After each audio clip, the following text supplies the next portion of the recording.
Update progres surat tuntutan pemakzulan Wakil Presiden Republik Indonesia Gibran Rakabuming Raka, politisi PDIP ikut beri komentar.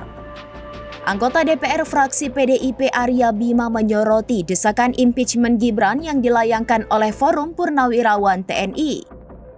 Menurut Arya, partainya menghargai sistem demokrasi dan evaluasi baik buruknya dilakukan 5 tahunan. Namun ia mempertanyakan soal pemakzulan tersebut sebab seharusnya fokus pemerintah pada situasi ekonomi dan politik saat ini.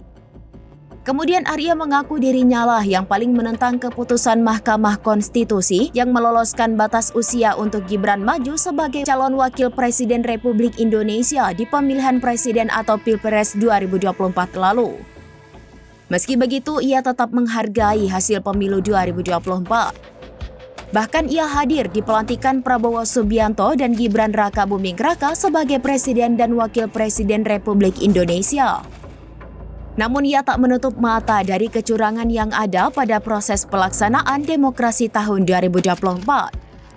Forum Purnawirawan Prajurit TNI mengirimkan surat usulan pemakzulan Gibran Rakabuming Raka ke MPR, DPR, dan DPR RI.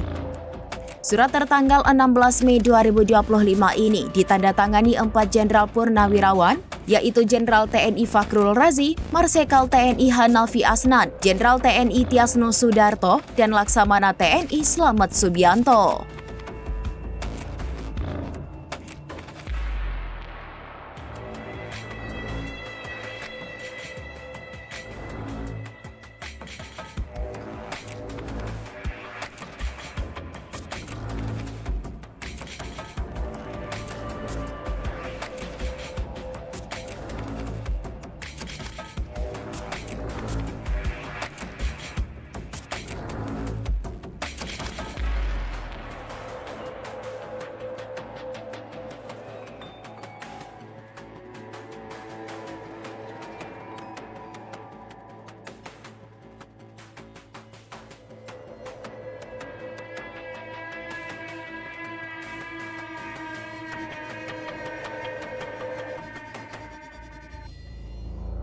Download Tribun X sekarang, menghadirkan lokal menjadi Indonesia.